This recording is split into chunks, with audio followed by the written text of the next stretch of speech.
So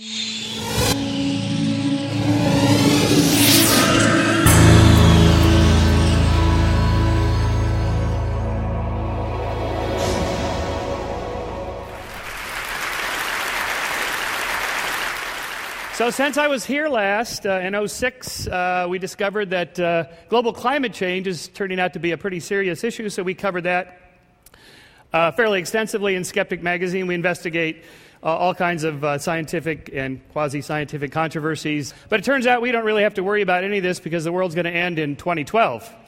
Another update, you will recall, because I introduced you guys to the Quadro Tracker. It's like a water dowsing device. It's just a hollow piece of plastic with an antenna that swivels around, and you walk around, and it points to things. Like if you're looking for marijuana in students' lockers, it'll like point right to somebody. Oh, sorry.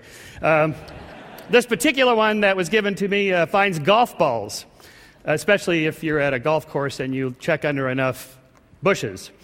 Well, under the category of what's the harm of silly stuff like this device, the ADE 651, was sold to the Iraqi government for $40,000 a piece. It's just like this one, completely worthless, in which it allegedly worked by electrostatic magnetic ion attraction, which translates to pseudoscientific baloney, would be the nice word, in which you string together a bunch of words that sound good, but it does absolutely nothing. In this case, allowing at trespass points, allowing people to go through because your little tracker device said they were okay, actually cost lives. So there is a danger to pseudoscience and believing in this sort of thing. So what I want to talk about today is belief. I want to believe, and you do too. And in fact, I think my thesis here is that belief is the natural state of things. It is the default option. We just believe. We believe all sorts of things. Belief is natural. Disbelief, skepticism, science is not natural. It's more difficult. It's uncomfortable to not believe things. So like Fox Mulder on X-Files, who wants to believe in UFOs, well, we all do. And the reason for that is because we have a belief engine in our brains. Essentially, we are pattern-seeking primates. We connect the dots. A is connected to B, B is connected to C, and sometimes A really is connected to B. And that's called association learning. We find patterns. We make those connections. Whether it's Pavlov's dog here associating the sound of the bell with the food, and then he salivates to the sound of the bell, or whether it's a Skinnerian rat in which he's having an association between his behavior and a reward for it, and therefore he repeats the behavior. In fact, what Skinner discovered is that if you put a pigeon in a box like this and he has to press one of these two keys and he tries to figure out what the pattern is and you give him a little reward in the hopper box there, if you just randomly assign rewards such that there is no pattern, they will figure out any kind of pattern, and whatever they were doing just before they got the reward, they repeat that particular pattern. Sometimes it was even spinning around twice counterclockwise, once clockwise, and peck the key twice. And that's called superstition, and that, I'm afraid, we will always have with us. I call this process patternicity, that is, the tendency to find meaningful patterns in both meaningful and meaningless noise. When we do this process, we make two types of errors. A type 1 error, or false positive, is believing a pattern is real when it's not. Our second type of error is a false negative. A type 2 error is not believing a pattern is real when it is. So let's do a thought experiment. You are a hominid 3 million years ago walking on the plains of Africa. Your name is Lucy, okay. And you hear a rustle in the grass. Is it a dangerous predator, or is it just the wind? Your next decision could be the most important one of your life. Well, if you think that the rustle in the grass is a dangerous predator and it turns out it's just the wind, you've made an error in cognition. You made a type 1 error, false positive. But no harm, you just move away, you're more cautious, you're more vigilant. On the other hand, if you believe that the rustle in the grass is just the wind and it turns out it's a dangerous predator, you're lunch. You've just won a Darwin Award. You've been taken out of the gene pool. Now, the problem here is that patternicities will occur whenever the cost of making a type 1 error is less than the cost of making a type 2 error. This is the only equation in the talk, by the way.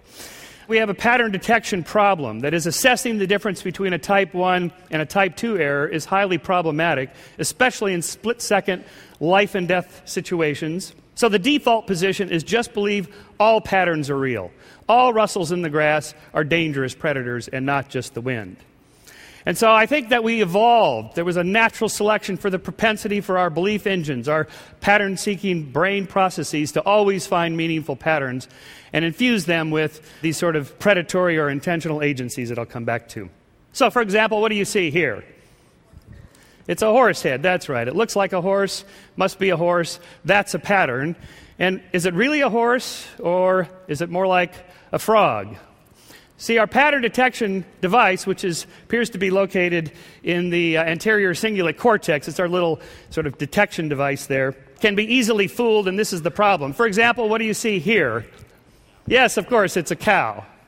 Once I prime the brain, it's called cognitive priming. Once I prime the brain to see it, it pops back out again, even without the pattern that I've imposed on it. And what do you see here? Some people see a Dalmatian dog. Yes, there it is. And there's the prime. So when I go back, without the prime, your brain already has the model, so you can see it again. What do you see here? Planet Saturn. Yes, that's good. How about here? Just shout out anything you see. That's a good audience, Chris, because there's nothing in this. Well, allegedly, there's nothing.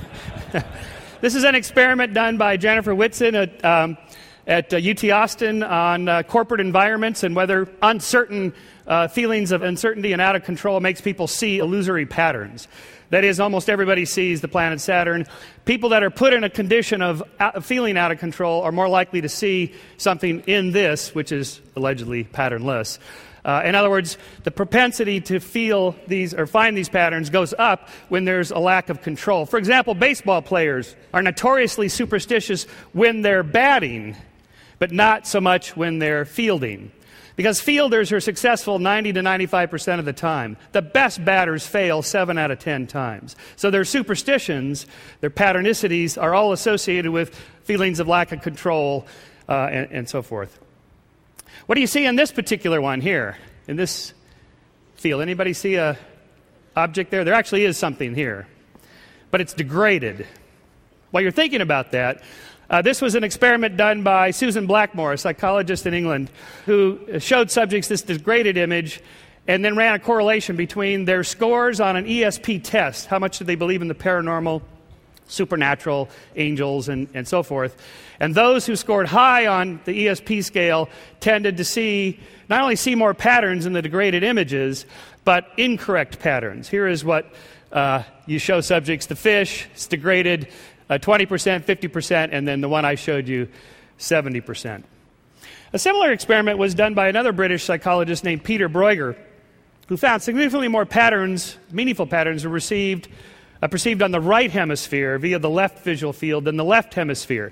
So if you present subjects the images such that it's going to end up on the right hemisphere instead of the left, then they're more likely to see patterns than if you put it on the left hemisphere. Our right hemisphere appears to be where a lot of this patternicity occurs. So what we're trying to do is bore into the brain to see where all this happens. Bruegger and his colleague Christine Moore gave subjects L-DOPA. L-DOPA is a drug, as you know, given for treating Parkinson's disease, which is related to a decrease in dopamine. L-DOPA increases dopamine. An increase in dopamine caused subjects to see more patterns than those that did not receive the dopamine. So dopamine appears to be the drug associated with patternicity. In fact, neuroleptic drugs that are used to eliminate psychotic behavior, things like paranoia, delusions, and hallucinations, these are patternicities. They're incorrect patterns. They're false positives. They're type 1 errors. And if you give them drugs that are dopamine antagonists, they go away. That is, you decrease the amount of dopamine, and their tendency to see patterns like that decreases. On the other hand, amphetamines like and cocaine are dopamine agonists. They increase the amount of dopamine.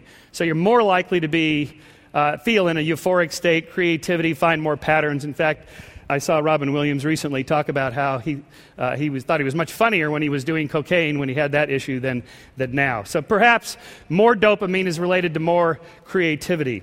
Dopamine, I think, changes our signal-to-noise ratio. That is, how accurate we are in finding patterns.